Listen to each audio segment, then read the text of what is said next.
Well, this is a new off-ramp from the eastbound lanes of SR 518, connecting eastbound 518 down to Des Moines Memorial Drive. After a year and a half of construction, the new ramp is scheduled to open on Friday, January 11th.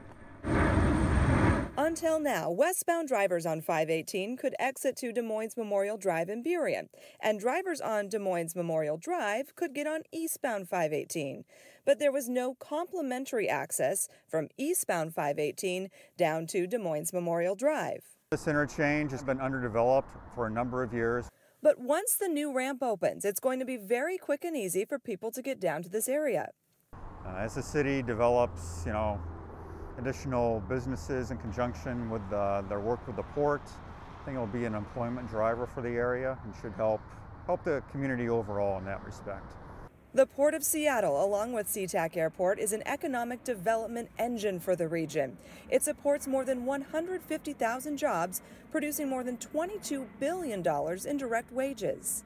As the airport grows, the Port of Seattle wants to make sure that transportation access is improved for the neighbors to the airport and doesn't become more congested.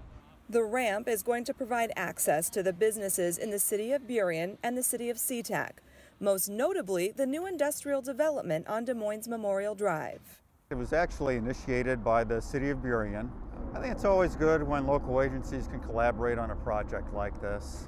The money for this $13.4 million project was provided by the Connecting Washington Transportation Package, which was approved by the Washington State Legislature.